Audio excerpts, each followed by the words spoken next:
Tom and Eddie had worn down life's edges together, their friendship a collection of barroom philosophies and shared silences, heavy with understanding. In the grimy glow of East LA's night spots, they had mastered the art of living one day at a time, each moment stretched thin by laughter and the sharp tang of cheap whiskey. Eddie was a lanky guy with a crooked smile that hid more sorrows than the songs on the jukebox. Tom, on the other hand, had hands built like the stories he told. Rough, stained, and more honest than he'd admit. They were the kings of nowhere, with thrones perched on bar stools, their scepters pint glasses raised in a toast to another day spent surviving. Amid the laughter and the blues echoing the background, they'd talk about winning the lottery.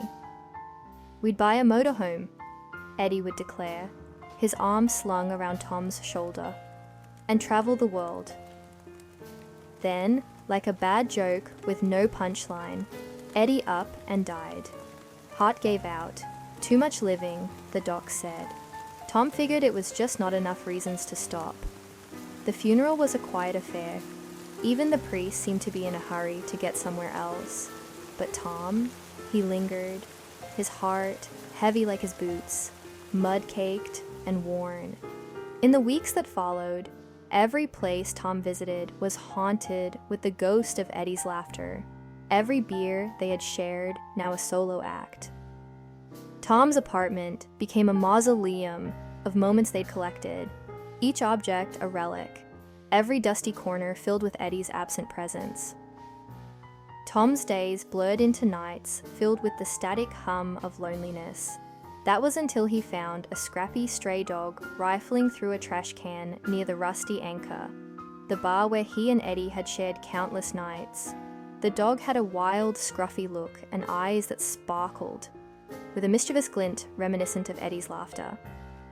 On impulse, Tom took the stray home, a small act of rescue in a world that felt increasingly beyond saving.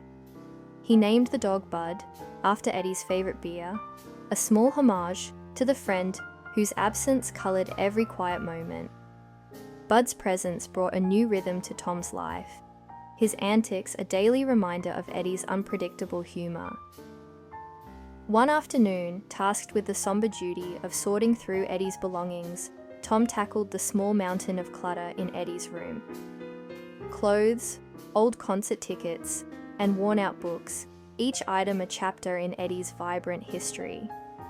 As Tom worked, Bud busied himself with exploring, his nose twitching at the sense of a life once so dynamically lived. Suddenly, the sound of tearing paper snapped Tom's attention to Bud, who was digging into Eddie's old wallet with mischievous glee. Rushing over, Tom's heart sank at the sight of scattered contents, old receipts, expired cards, and unexpectedly, a letter addressed to him. Inside, alongside a lottery ticket, lay a note scrawled in Eddie's untidy hand. "Buddy, looks like we're in for some fun, Tom's eyes misted as he traced the familiar scroll on the note, his heart both heavy and lifted. He wiped away a tear, accepting that each new adventure would carry a piece of Eddie's legacy, a silent nod to their enduring bond.